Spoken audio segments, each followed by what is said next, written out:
saya berusaha untuk melawan rasa introvert saya, lebih bahagia dengan sendiri. Tapi kan sampai batas mana sih jiwa-jiwa itu yang sendiri gitu. Saya tuh selalu ini ya nggak bisa menahan perasaan saya untuk nggak meneteskan air mata ketika membahas tentang perempuan gitu ya. Jadi baper ini.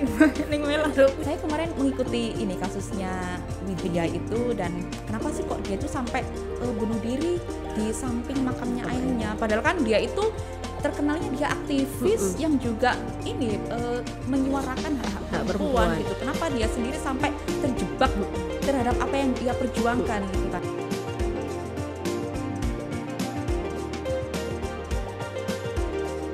Assalamualaikum warahmatullahi wabarakatuh. Selamat datang di Rumah Cerita, tempat kita berbagi cerita dan inspirasi bersama saya Mela. Wah, akhirnya wah buanter bikin kaget. Akhirnya ini episode yang paling bikin saya insecure. Karena takutnya setelah episode ini saya tiba-tiba dipecat dari Rumah Cerita ini. Hostnya diganti nanti. Saat ini saya sedang bersama seorang narasumber yang sangat keren sekali, inspiratif juga. Beliau sangat kritis terhadap sesuatu, apalagi terkait perempuan gitu. Beliau sangat senang sekali membaca. Kenapa saya bilang sangat senang? Karena ini semuanya adalah koleksi buku beliau. Dan bukan hanya di sini, di lain tempat juga pasti banyak sekali. Dan pastinya teman-teman di sini juga tahulah siapa bayangannya seseorang Ning yang sering dikait-kaitkan dengan membaca. Karena beliau ini salah satu anggota atau redaktur komunitas perempuan membaca. Siapakah beliau? Dereng. Assalamualaikum. Waalaikumsalam warahmatullahi wabarakatuh. Ning Uswah Syauqi. Kulo langsung nama panggungnya ya, nama ini ya. Nama panggung. Iya, nama panggung. Karena enak langsung Uswah Syauqi kan. Iya, benar. Kayak cocok gitu ya. Atau apalagi Mela Syauqi. Ya. Jadi kita bikin komunitas baru nih. Gitu ya. Komunitas istri Syauqi. Ternyata Syauqinya banyak gitu kan, gak cuma satu. Gimana Neng kabarnya Neng? Alhamdulillah Ning Mela baik sekali. Sibuk nopo saat niki? Kesibukannya banyak sekali. Satu ibu rumah tangga, kemudian banyaklah ibu dari anak-anak, murid-murid di sekolah, di pesantren dan lain sebagainya. Pokoknya sibuk. Nah ini yang jarang sekali orang kalau misalnya tanya kesibukan saya sekarang, kesibukannya ini, tapi kesibukannya ibu rumah tangga. Tapi beneran sibuk ya Neng? Sibuk, ibu rumah tangga itu kelihatannya aja kayak nggak sibuk, kayak nggak ngapa-ngapain gitu kan kalau ibu rumah tangga. Tapi kan ternyata sibuk banget gitu loh ibu juga rumah tangga itu. Rumah tangga bertangga-tangga gitu ya. Neng, kalau dilihat dari buku yang segini banyak dan ini nggak ada 10% kayaknya dari buku yang jenengan. Iya. Ini kan perpustakaan khusus ya, ruang baca. Dulu bikin ruang ini memang khusus ruang untuk membaca, perpustakaan baca buat keluarga, tapi lebih didominasi oleh saya gitu. Yang lain juga sibuk baca tapi nggak sesibuk saya dalam membaca. Ini sebagian udah ini tak angkutin di kamar, diangkutin di tempat lain karena ini tak ambil segini terus kemudian tak bawa ke bawah gitu kan, buat ganti-ganti biar nggak naik turun gitu lah. Tapi ini juga masih banyak loh Ning Mela yang masih sampul plastik kan, kita budaya kita kan beli gitu ya, nggak tahu kapan bacanya, pokoknya beli aja gitu. Tapi kan pasti terbaca lah kalau Ning Uswah ini. Iya pasti terbaca tapi nggak tahu kapan. Ini kayak ini sih nurun ya, kayak nurun dari abah saya dulu itu memang dulu suka banget beli buku, bahkan dulu waktu haji itu kayak biasanya kan orang pulang haji itu dibawain mainan gitu kan, waktu kecil tuh dibawain jubah, dibawain apa gitu, barang-barang yang dari sana, khasnya sana. Enggak, kalau abah saya pulang haji itu malah satu koper itu isinya kitab, semua ini buat kamu nak gitu. Padahal nggak tahu kapan bacanya. Ya udah, itu malah sampai sekarang gitu yang dari dibelikan abah itu masih ada belum terbaca. Plastiknya belum kebaca. Tapi saya nggak percaya, kayaknya sudah terbaca semuanya. Belum. Jangan percaya. Kalau saya ada Neng kayak gini Neng. Iya. Tapi untuk nilai estetika rumah aja, gitu ya. ruangan. Bisa untuk ini ya pencitraan aja. Itu termasuk salah satunya. 25% pencitraan, 75% dibaca. Berarti Neng, dalam satu hari atau satu bulan lah. Makan berapa banyak buku Neng? Kalau itu sih tergantung ya. Kita kan kalau baca buku itu tergantung mood ya, tergantung genre dari buku yang harus yang kita baca juga gitu.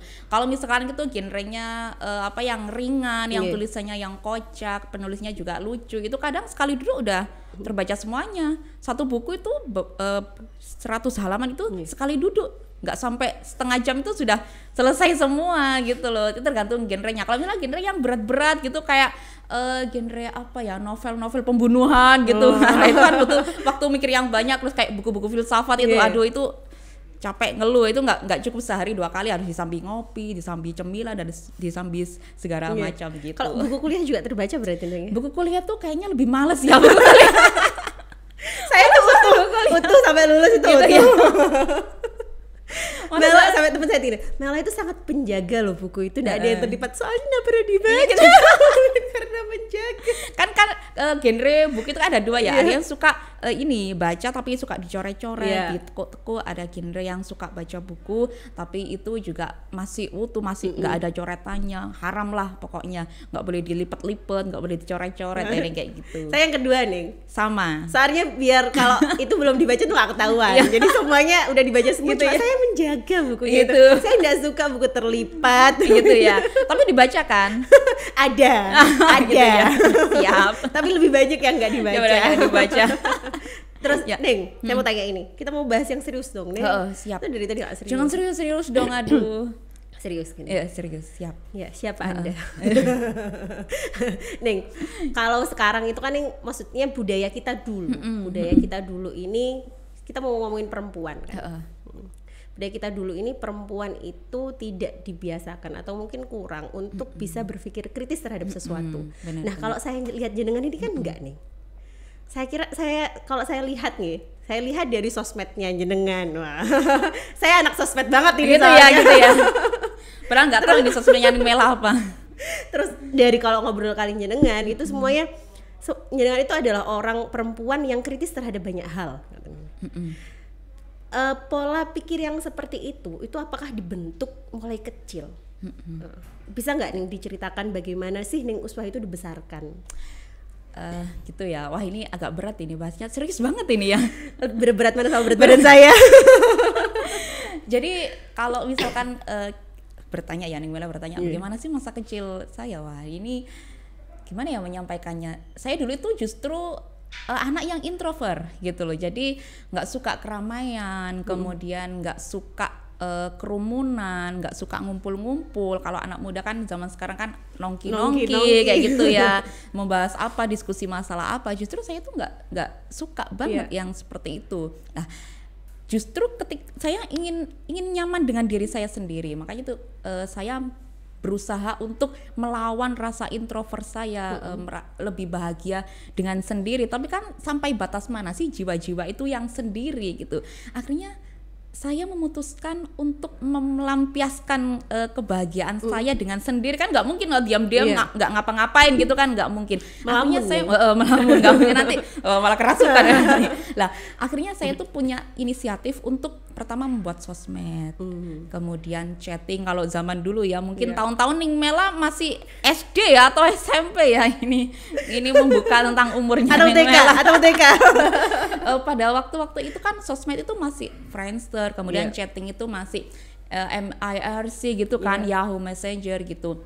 Nah saya tuh gabung di komunitas itu, komunitas dunia maya ya, dimana chatting dengan orang-orang. Kemudian ternyata saya nyaman di tempat itu begitu loh. Kemudian lambat laun saya membuka sosial media, membuat sosial media. Kemudian lambat laun ternyata saya suka nulis gitu loh. Saya berusaha menggali diri saya. Oh ternyata saya tuh orang yang suka menulis daripada mengungkapkan, daripada speak up. Saya tuh lebih suka menulis. Kalau zaman dulu kan pakai buku diary lah. Zaman-zaman saya tuh agak-agak modern sedikit lah. Saya nggak pakai buku diary, meskipun pernah sempat pakai buku diary, tapi mesti ketahuan, dan itu malesin banget kan kalau ketahuan orang baca tua. Orang kan, waduh ini rahasia terbesar gitu kan, nanti ketahuan. Akhirnya saya bikin blog karena aku merasa blog itu kan private ya, nggak dibaca, ataupun orang bisa baca tapi kan nggak ketahuan siapa yang baca. Beda dengan Facebook, Twitter, Instagram, itu kan ada interaksi. Kalau blog itu kan nggak ada interaksi kecuali komen-komen di blog. Coba kan kadang orang males komen di blog. Akhirnya saya memutuskan untuk bikin blog itu kisaran tahun 2007. Dan itu di saat orang-orang itu cuma bisa main Friendster. Wah, ini ngerasa keren pakai bikin blog gitu kan, nulis apa yang terjadi, bikin puisi dan lain sebagainya. Kemudian menanggapi masalah-masalah yang terjadi itu saya juga nggak berani loh speak up, kemudian mengutarakan isi hati saya melalui dengan, kalau orang sekarang kan public speaking, ada influencer gitu-gitu kan, mereka lebih berani untuk mengungkapkan. Beda dengan dulu kan belum ada yang seperti itu, lebih terpendam lah. Meskipun jadi ngomong sedikit itu udah yang komen udah iya benar yang kayak gitu. Akhirnya ya itulah berawal dari menulis kemudian dari blog kok kayaknya sepi nih di blog, kemudian ada Facebook kan. Di Facebook itu mulai rame, kemudian ada interaksi juga. Dari situ ya udahlah, kayaknya aku nggak ada salahnya nih kalau jangan cuma memendam sebagai introvert gitu. Aku coba speak up meskipun itu lewat tulisan. Jadi kayak gitu. Mungkin kritisnya itu aku nggak lebih ke ini Mbak Neng Mela, lebih ke nulis sih aku kritisnya. Jadi karena kalau nulis itu kan kita bisa mengedit, kemudian mendelete bagian-bagian yang tidak kita inginkan. Kalau ngomong ya, kalau kita speak up itu kan butuh latihan terus. Dan ini baru-baru saja kan saya itu mau untuk ngomong di depan orang banyak, public speaking dan lain sebagainya. Tapi awalnya memang dari nulis gitu. Tapi kan ada nih beberapa orang itu dia introvert, berangkatnya dari introvert, kemudian main sosial media, akhirnya dia malah nyaman di dunia sosial media. Dia tidak keluar. Kalau jenengan kan saya lihat sekarang jenengan juga keluar, artinya ketemu dengan banyak orang, kemudian ini mengatasi rasa introvert itu untuk kemudian muncul, sudahlah akhirnya saya keluar gitu. Itu kan juga nggak mudah nih. Kalau jenengan gimana? Ya, kalau itu kan dilatih terus-menerus nih Mela. Saya juga belum seberani yang orang-orang lakukan untuk speak up di media sosial, untuk menjadi yang kontroversi gitu kan. Saya tidak seberani itu juga, tapi itu proses. Awalnya dari menulis, cuma kan zamannya sekarang berbeda ya. Sekarang zamannya itu orang itu harus mau untuk berbicara gitu, mengeluarkan suara begitu, tidak hanya menulis. Karena saya dulu berpikir kalau zaman dulu menulis saja cukup, kalau sekarang menulis saja nggak cukup nih Mela, harus bicara, harus ngomong. Mungkin ya dari awal-awal muncul di kamera, meskipun itu lewat Zoom, lewat live Instagram, itu awalnya berani, tapi kemudian ketika dihadapkan pada orang yang sebanyak itu, kemudian kan pasti itu ada rasa kayak derde, kayak grogi, nervous gitu kan. Dan ya itulah, itu dilatih terus menerus sampai akhirnya terbiasa. Saya juga masih nervous loh ini sama Ning Mela ini. Bohong ini kita pasti kan nggak kelihatan sama sekali, jadi bohong ini, hoax. Nggak beneran itu memang harus dilatih terus menerus karena zamannya sekarang berbeda, dan itu akan menemui zamannya masing-masing. Ada zamannya cuma menulis saja cukup. Kalau mungkin zaman dahulu itu perempuan lebih baik diam, itu zaman dulu banget. Kemudian zaman sekarang perempuan itu bolehlah menulis surat kabar. Zamannya Ibu Kartini itu kan beliau kan tidak berani untuk speak up gitu kan, nggak berani zaman dahulu. Ternyata apa? Beliau perlawanannya lewat apa? Lewat tulisan. Mungkin kalau Ibu Kartini masih ada zaman sekarang, beliau nggak cuma nulis nih, beliau juga akan membuat ini apa? Webinar kemana-mana gitu, konferensi kan? Iya benar. Kayak gitu. Apalagi sekarang zaman teknologi, orang bisa cuma dengan di depan layar aja, udah pakai internet, udah bisa mengungkapkan apa yang ada di dalam hatinya. Kemudian nalar kritisnya itu mulai diungkapkan kepada publik gitu. Berarti yang seperlu itukah perempuan untuk berani berbicara, berani speak up?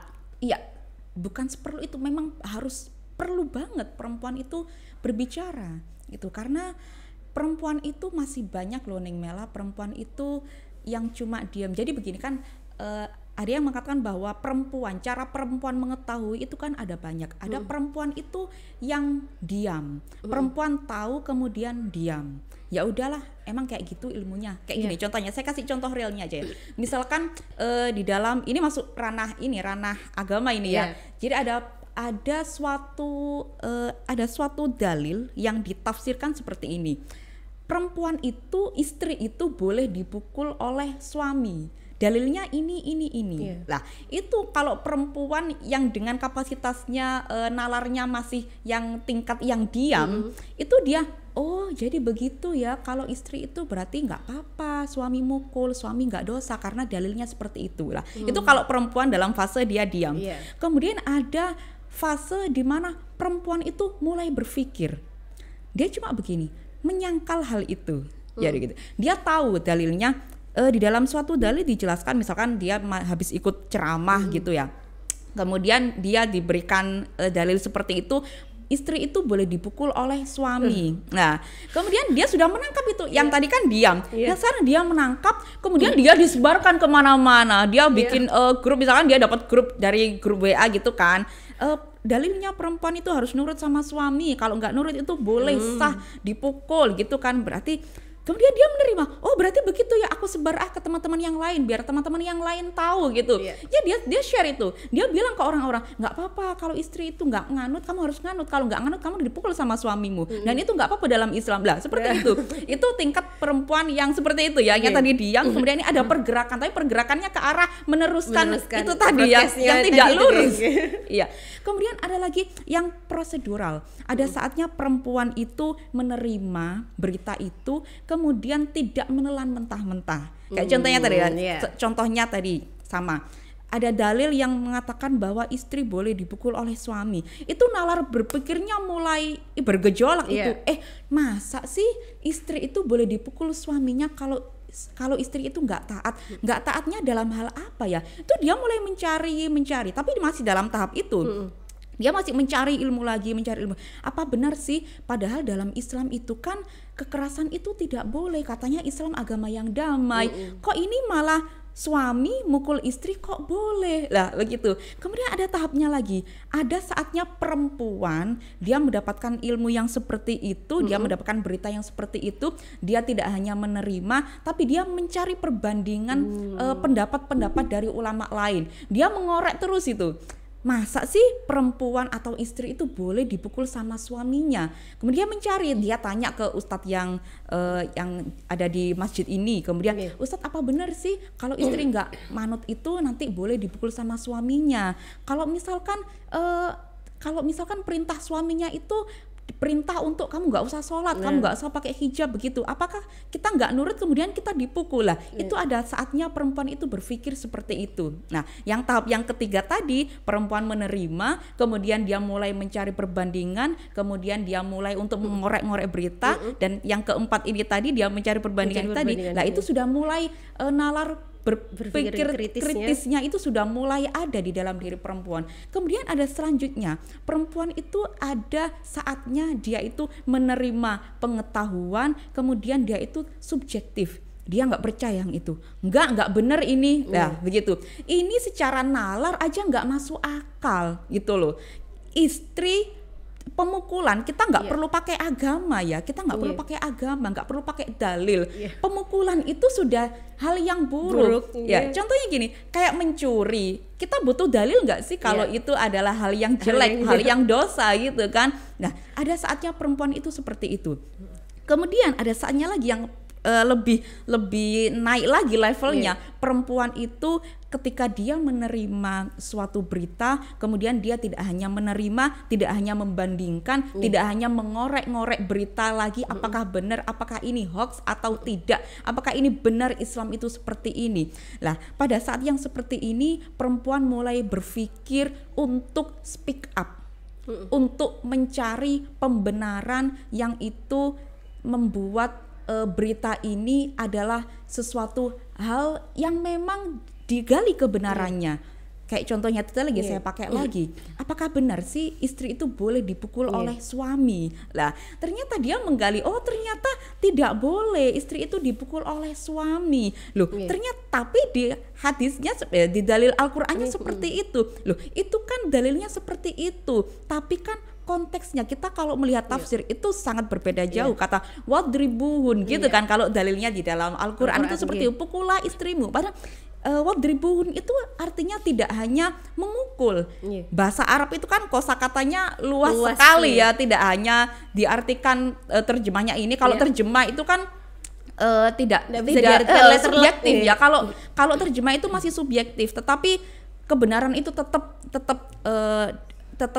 di Allah gitu. Kebenaran tetap di tangan Tuhan, tetapi manusia itu mempunyai ini. Kita bisa tahu bahwa itu benar-benar dari Tuhan asalkan sesuatu hal itu adalah maslahat tidak hanya untuk laki-laki tapi juga untuk perempuan.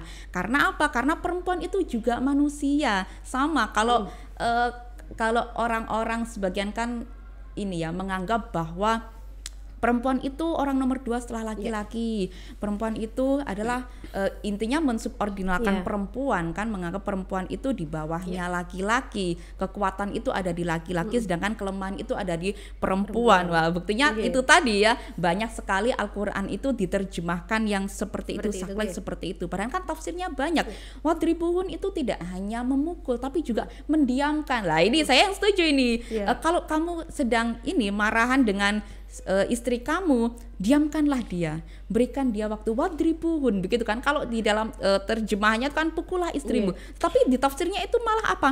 Berilah istrimu waktu untuk dia itu me time gitu loh. Jadi kalau istri kan biasanya uring-uringan ya, istri uring-uringan sama suami lah. Suami jangan keburu langsung mukul. Kamu kok gimana sih kok suami kamu marahin? Kamu itu berani sama suami kamu, tak pukul aja. Di Quran juga ada itu, wadribun, pukul lah. Kan nggak seperti itu lah. Itu gunanya kita bernalar kritis seperti itu. Tapi kan budaya kita nih, budaya patriarki, budaya Jawa kita, budaya kebiasaannya kita adalah perempuan itu harus selalu diam, bergerak anggun. Diam adalah emas kan, selalu itu yang diam adalah emas. Perempuan itu diam di rumah sudah, gak usah kayak ngomong, supaya orang gue nang kono cukup, gak usah metu kan gitu. Ya kan? Akhirnya kan itu juga membentuk pola pikirnya perempuan juga sebenarnya. Untuk akhirnya mengikuti, jadi tidak berani untuk berbicara. Yang miris itu kan masalah yang berkaitan dengan pelecehan seksual, akhirnya menjadi tidak berani berbicara. Kadang perempuan ini speak up keluarganya yang tidak mengizinkan, kan seperti itu nih budayanya. Nah, apa yang harus kita lakukan kira-kira nih? Kalau sebenarnya budaya patriarki itu tidak hanya di Jawa. Budaya patriarki itu tidak hanya di Arab. Budaya patriarki apalagi itu bukan budaya Islam. Kebanyakan kan orang menganggap patriarki itu Jawa banget, Islam banget gitu kan, Arab banget yang kayak gitu. Padahal enggak, di belahan dunia manapun patriarki itu pasti ada.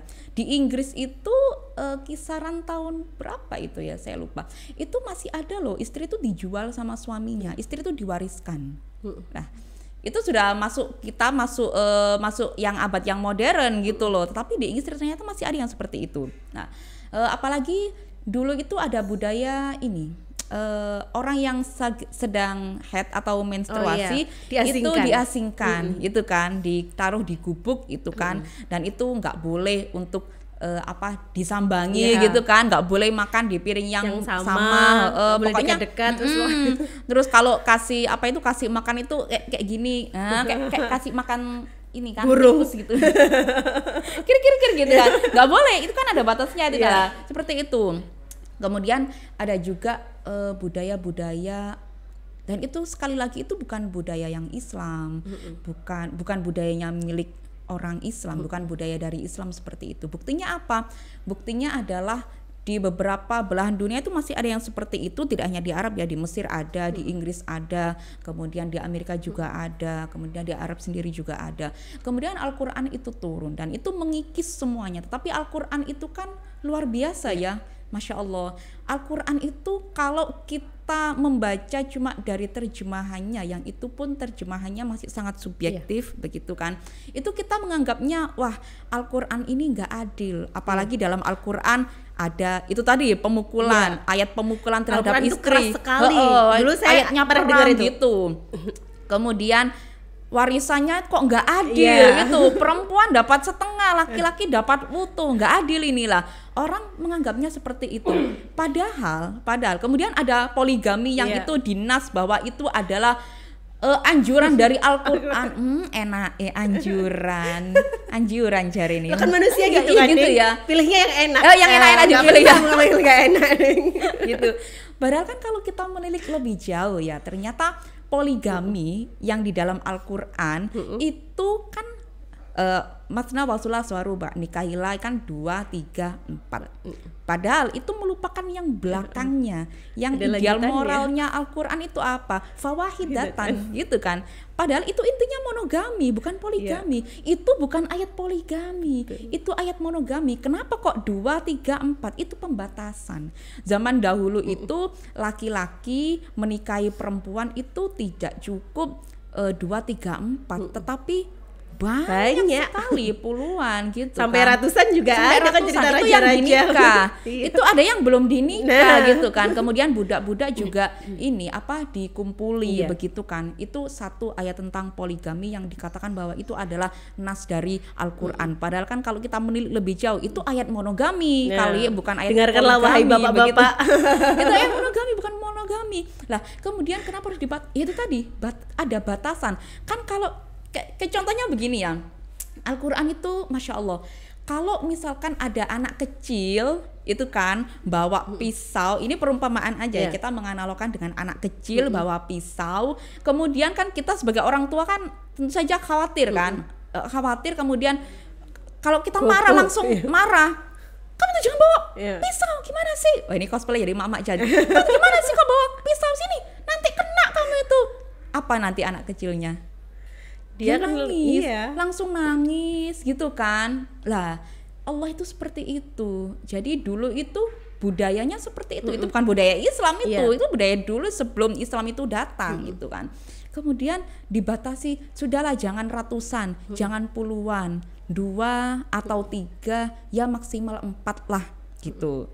Tetapi kamu itu loh nggak mungkin bisa 2, 3, 4 ini loh kamu nggak mungkin bisa. Wis lah 1 aja. Nah, itu berarti apa? Anjuran untuk monogami. Nah, kemudian itu masih ayat yang poligami ya. Kemudian ada juga waris. Itu kan yang banyak diperdebatkan. Itu kok gimana sih Islam itu, Quran itu kok laki-laki satu, perempuan dapat separuh. Loh, zaman dahulu itu perempuan diwariskan. Sekarang dapat warisan. Meskipun itu adalah setengah gitu. Sama kayak ini akikoh itu kan.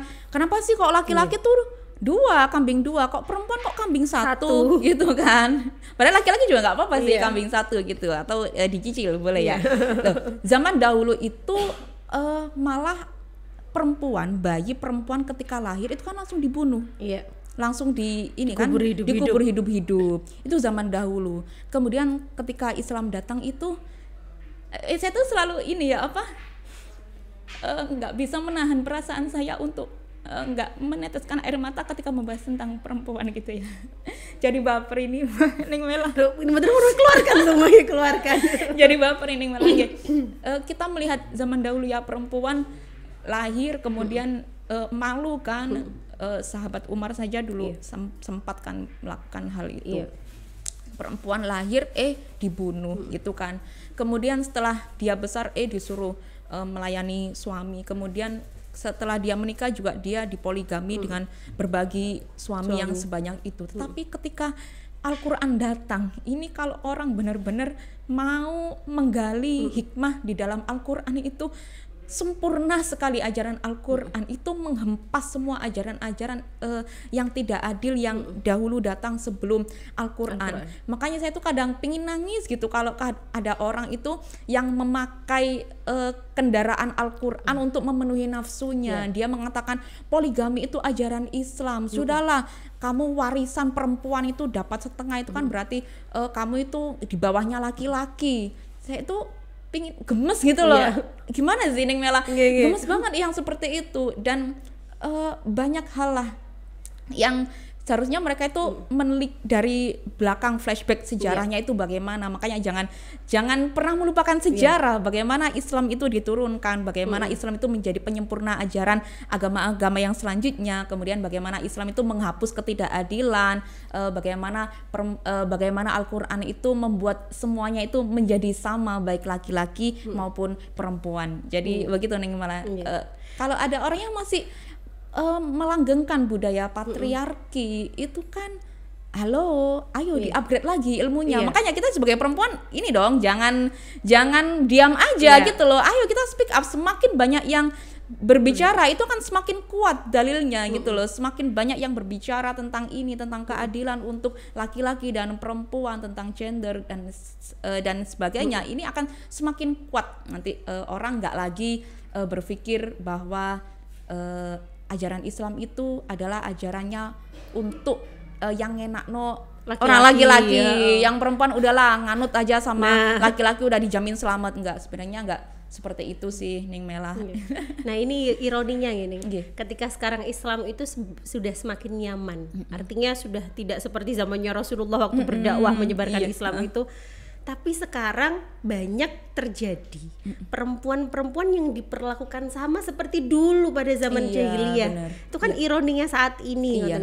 Dan perempuan juga banyak sekali perempuan yang dibatasi hak bicaranya. Benar. Seperti itu. Iya. Nah kan itu ironis kalau maksudnya saya tuh aduh ya Allah ini gemes gitu kan. Kadang bahkan ada berita kan sering Neng, ada perempuan kemudian dia mengalami pelecehan seksual, ini keluarganya sendiri itu malah dia yang dihujat. Akhirnya muncul sempat rame itu kan sport woman itu kan. Nah itu bener. Saya mendukung sekali itu karena seringkali yang jadi pembulinya perempuan ini adalah perempuan juga sendiri. Nah itu bener. Gemes. Iya benar Neng, malah banyak sekali ya. Saya yang kemarin itu aktif mengikuti kasusnya Widya anak Mojokerto itu yang dia bunuh diri di samping makamnya ayahnya. Itu serius, saya semalam juga nangis itu, serius. Saya tuh kalau bahas perempuan mesti begini, mesti cengeng, saya itu selalu cengeng kayak gini. Kapan sih ya Allah, kapan sih dunia ini melihat perempuan itu sama gitu kan. Kalau orang mengatakan bahwa kodratnya perempuan itu ya masak, mana, maca kayak gitu kan. Enggak. Padahal kodrat perempuan itu hobi ya, masak, mana, maca itu hobi ya. Dan gak semua perempuan juga hobi masak. Dan gak semua orang hobi masak ya, karena sekarang bisa tutul-tutul HP ya, istri soleha gitu. Itu bangun tidur nggak ini nggak masalah langsung kita kan memang rumah tangga bukan rumah makan yang Mela gitu. Masanya di HP sekarang. Nah benar, tinggal klik langsung udah terima lah. Waktu kita udah bisa ini kita digunakan untuk yang lain, bermanfaat untuk yang lain. Jadi alasan yang nggak suka masak bisa rebahan gitu. Benar ya seperti itu. Saya kemarin mengikuti ini kasusnya Widya itu, dan kenapa sih kok dia itu sampai bunuh diri di samping makamnya ayahnya, padahal kan dia itu terkenalnya dia aktivis yang juga ini menyuarakan hak perempuan gitu. Kenapa dia sendiri sampai terjebak terhadap apa yang ia perjuangkan gitu kan? Ya karena tidak ada pendukungnya dari sebelahnya ini, bahkan keluarganya itu kan. Karena begini, orang-orang yang terkadang korban dari kekerasan seksual itu kan ya tidak hanya perempuan, laki-laki juga, tetapi paling banyak itu memang korban kekerasan seksual didominasi oleh perempuan. Dan ini yang perlu kita garis bawahi kan. Biasanya itu kan melanggengkan victim blaming. Jadi sudah perempuan itu jadi korban, kemudian disalah-salahin, kamu sih nggak pakai jilbab, kamu sih pakai baju pendek, kamu sih pakai baju ketat, kamu sih keluar malam-malam. Padahal kalau kita melihat survei, korban pelecehan seksual itu tidak hanya dialami oleh perempuan yang memakai baju yang terbuka, tetapi juga perempuan yang memakai jilbab, bahkan yang memakai cadar pun itu loh masih tidak melepaskan, tidak bisa menghilangkan ancaman dari kekerasan seksual atau pelecehan seksual. Lah ini tandanya apa? Tandanya kita jangan hanya menyalahkan perempuan. Lah, tetapi pelakunya nggak diapa-apain. Ayo kita melihat di berita ya, ada korban pelecehan seksual itu mesti yang menjadi apa ya, merek dagangnya itu yang perempuan itu mesti perempuan, cewek dengan motif-motif ini. Lah kemudian bahasanya juga begitu, disetubui, padahal kan itu diperkosa, bukan disetubui begitu kan. Lah itu kadang kan media juga tidak berimbang ya, tidak adil dalam menghadapi hal-hal yang seperti itu. Akhirnya yang ditelorkan di banyak orang, media kan orang kan membaca, jadi orang juga terbawa dengan bacaannya lah. Kalau bisa menulis itu yang bagus gitu loh, jangan menulis yang bisa menggiring opini. Akhirnya juga victim blaming kepada perempuan itu sendiri, kan kasihan, sudah dia menjadi korban, kemudian dia disalah-salahkan, sedangkan pelakunya sampai sekarang kita jarang loh melihat bagaimana pelaku. Seharusnya kan yang diekspos itu kan pelakunya gitu loh, bukan korbannya. Ini korban sudah menjadi jadi korban, kemudian dia meninggal masih diomongin juga. Dan itu keluarganya kan, itu support dari keluarganya ya seharusnya, sampai dia nggak berani untuk speak up. Dia speak up pun dianggap dia itu merusak nama baik keluarga, merusak kehormatan keluarga. Itu kan juga banyak sekali apa ya istilahnya tuh, saya lupa, honor killing kayaknya ya. Itu kan pembunuhan karena dia dianggap merusak nama baik keluarga. Nah itu dibunuh oleh keluarganya sendiri malahan. Kapan hari di negara mana dia kan idol, kemudian dia itu kan katanya keluarganya mempermalukan kehormatan keluarganya di live Instagram atau apa, kemudian kan dia dibunuh di tempat, dan itu oleh keluarganya sendiri loh. Bayangkan itu keluarganya sendiri itu loh malu dengan, lah ini kapan ini perempuan mempunyai kesempatan untuk speak up, untuk membela dirinya sendirilah. Lah paling tidak kan kita harus memberikan pendampingan kepada para korban gitu kan. Kita juga tidak boleh memberikan apa ya ucapan yang sekiranya itu malah membuat dia itu ciut gitu kan, sampai nggak berani bicara. Kemudian saya kemarin juga ada berita psikiater itu ketika diminta ada pasien ini butuh untuk ini ketenangan jiwanya karena dia habis ini dilecehkan ketika pandemi. Psikiaternya tuh malah bilang begini, loh kamu itu ngapain pandemi kok malah diperkosa, kamu ngapain aja, pandemi kan harusnya di rumah. Loh itu kan nggak boleh diucapkan oleh orang-orang tenaga profesional, padahal kan dia psikiater, yang harusnya dia tidak melakukan hal itu gitu. Kayak nggak usah jauh-jauh lah psikiater. Saya itu kan di sini kan sering ya mendampingi adik-adik saya ketika melahirkan, bule saya ketika melahirkan.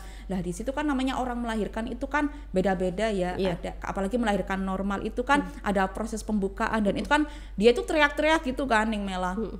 Dia teriak-teriak, bidanya bilang begini, Allah kalau bikin aja diem-dieman, kok sekarang waktu lahiran teriak-teriak, nggak usah teriak-teriak deh Bu, lu kan itu nggak boleh. Ini kan dia sedang melahirkan, proses ini pertaruhan nyawa, kok malah dibilangin seperti itu kan. Dan tiap orang juga berbeda. Iya, begitu kan, itu seharusnya tidak boleh lah. Ini loh, dan itu loh perempuan juga kan lah, anehnya seperti itu. Makanya kita yang sebagai perempuan, tapi itu memang bertahap nih Mela, itu bertahap. Kita nggak boleh diem, nggak boleh ya udahlah, nggak selesai. Kapan selesainya? Berjuang itu terus nggak apa-apa, nyantol 1, nyantol 2, mungkin dari podcast ini nanti nyantol yang sadar 1, 2, 3. Itu kan ya semoga apa yang kita lakukan ini, perjuangan kita ini berkah, dan itu manfaat untuk semuanya. Jadi semuanya bisa merubah mindset mereka bahwa patriarki itu udahlah, hancurkan saja. Kayak gitu. Berat ya Ring jadi perempuan ini? Berat banget nih Mela. Tapi menyenangkan ya Ring? Menyenangkan, karena perempuan itu beda ya dengan laki-laki. Perempuan itu kan memiliki pengalaman biologis yang itu berbeda dengan laki-laki. Perempuan itu mengalami menstruasi, sedangkan menstruasi tahu sendiri kan Ning Mela, menstruasi itu meskipun tidak semua orang itu merasakan sakit ketika menstruasi, tapi sebagian banyak perempuan itu ketika akan head, sebelum head ini malah sebelum head itu ada yang kram, ada yang sakit sampai pingsan, sampai pingsan, sampai lemes gitu. Itu masih menstruasi, belum nanti ketika dia hamil. Hamil itu aduh, luar biasa gitu kan. Melemah yang bertambah-tambah gitu kan, karena dia mengandung, dan itu semua ibu hamil tahulah bagaimana pengalaman ketika hamil. Kemudian juga melahirkan, itu pertaruhan nyawa banget. Makanya dalam Al-Qur'an itu anishkurli waliwalidayka ilayil masir, begitu. Tidak hanya kamu itu berterima kasih kepadaku, kepada Allah, tapi juga pada kedua orang tuamu harus berterima kasih gitu. Bahkan secara tafsir tidak dikatakan orang itu bersyukur kepada Allah sebelum dia berterima kasih kepada kedua orang tua. Lah itu perempuan ya itu kan. Kemudian nanti ada di mana dia waktu menyusui gitu kan. Belum waktu nifas. Nifas itu kan pendarahan selama 60 hari. Bayangkan kita yang menstruasi 7 hari aja ribet ya, mau ke sana takut tembus, mau gimana. Itu nifas itu 60 hari, dan proses menyusui itu kan gak mudah nih Mela. Mungkin ada yang lancar ya, alhamdulillah kalau ada yang lancar. Tetapi ada yang menyusui itu yang putingnya lecet, kemudian ini nggak apa-apa ya belak-belakan ya, apa, bebas, aman. Pokoknya itu los ya, kita ngomongin ini pengalaman biologis perempuan lah. Pengalaman biologis perempuan itu 5 itu Neng Mela, dan itu gak enaknya, banyak gak enaknya kan daripada enaknya. Enaknya kan kalau sudah lahiran kelihatan anaknya sehat gitu kan, anaknya sehat sempurna semuanya itu kan alhamdulillah gitu kan. Tapi prosesnya itu kan yang lama. Kalau laki-laki kan gak ada proses pengalaman biologis yang seperti itu kan. Laki-laki nggak mungkin kan haid kemudian dia ketika mohon maaf ya berhubungan seksual kan dia merasakan nikmat gitu kan. Tapi perempuan kan berhubungan seksual tidak hanya merasakan nikmat, tapi setelahnya ini loh, imbasnya ini loh, dia kemudian hamil dan lain sebagainya gitu. Runtutannya itu banyak sekali. Dan apa ya, kalau dikatakan tadi ya kodratnya perempuan itu mana masalahnya? Ya itu tadi kodratnya perempuan. Enggak, kodratnya perempuan itu sama dengan laki-laki. Dia berpikir, kemudian dia bersosial. Ini kodratnya perempuan. Kemudian dia itu berakal budi gitu kan. Ini adalah kodrat, dia berpikir dengan sempurna. Makanya kalau dalam Al-Qur'an dikatakan, ditafsirkan diterjemahkan oleh orang-orang, oh perempuan itu lemah akalnya, makanya dia nggak jadi saksi gitu kan. Nah ini kan salah kaprah. Sekali lagi itulah pentingnya belajar dengan guru. Iya benar Neng Mas. Dengan guru yang bersanad ya tentunya. Jangan cuma nggak apa-apa sih belajar lewat Google, belajar lewat YouTube, tetapi itu tadi harus melihat kan. Kalau misalnya kita melihat narasumber gitu, kita harus tahu oh ini santetnya di mana ya? Oh dia mondok di sini. Kemudian lah ini untuk menghindari hal-hal yang tidak diinginkan begitu kan. Tapi kan yang undur makola nggak seperti itu juga Neng Mela, enggak, ilmunya nggak seperti itu Neng Mela, enggak. Kalau pelajaran hidup bolehlah seperti itu, tapi ketika ilmu itu tidak bisa, itu harus mutlak, harus sanadnya bersambung sampai Nabiullah Muhammad SAW, Nabi Muhammad, kemudian Jibril, Allah gitu kan. Saya pernah digitukan soalnya nih, gitu. Tapi kan katanya undur makola. Itulah. Iya. Ya Allah, alhamdulillah. Iya. Seru sekali ya Ning ya. Iya, sampai sini ya. Saya sudah dikode-kode. Oh gitu ya. Oke, kasih kan ngobrol. Lanjut di bawah aja kalau gitu. Oke. Atau lanjut tadi. Next episode ini. Ayo, gitu ya. Ya. Ya Allah. Jadi perempuan itu berat. Iya. Jadi jangan ditambah berat dengan memikirkan apa pandangan orang lain terhadap kita. Iya, benar sekali. Jangan takut untuk berbicara, jangan takut pakemnya biasanya seperti ini budayanya, saya takut berbicara, jangan seperti itu. Karena jadi perempuan itu sudah berat. Iya. Tapi menyenangkan. Menyenangkan. Yang bangga jadi perempuan. Bangga jadi perempuan. Oke, terima kasih banyak Neng Uswa. Sami-sami. Hari ini sudah mampir di Rumah Cerita dan mengizinkan kami membuat ini podcast hari ini di ruang spesialnya Neng Uswa. Terima kasih banyak Neng Uswa. Iya, terima kasih juga Neng Mela. Terima kasih juga buat teman-teman semua yang ada yang hari ini menonton Rumah Cerita. Ini episode, semoga setelah ini saya nggak digantikan ya ini. Saya nggak digantikan ya. Abadi mawon Neng Mela. Tapi kan nggak ada yang abadi Neng di dunia ini. Oh, gitu ya. Iya. Tapi kalau podcast boleh lah abadi. Intinya banyak sekali pelajaran, banyak sekali inspirasi, cerita-cerita yang inspiratif dari obrolan kita hari ini dengan Neng Uswah Syauqi. Dari perkumpulan istri Syauqi. Iya benar. Sampai di Mojokerto. Semoga benar-benar teman-teman semuanya bisa mengambil yang benar-benar penting dari obrolan kita hari ini. Yang nggak penting nggak usah diambil. Tapi insya Allah semuanya penting kok Neng. Intinya semuanya itu banyak menginspirasi perempuan untuk jangan takut dalam bersosialisasi, dalam hidup, dalam melakukan apapun. Intinya karena perempuan itu ya tadi kodratnya ada berpikir sama dengan laki-laki. Jadi tidak usah takut karena tidak ada perempuan harus di belakang atau perempuan harus disuwingit, nggak ada seperti itu. Perempuan ya perempuan, inilah perempuan gitu ya. Terima kasih buat teman-teman di rumah yang sudah menonton hari ini. Jangan lupa selalu saksikan Rumah Cerita setiap jam 2 hari Ahad di mana-mana. Kan bisa dari mana-mana kan, bisa dari HP. Sampai jumpa dalam Rumah Cerita selanjutnya. Wassalamualaikum warahmatullahi wabarakatuh.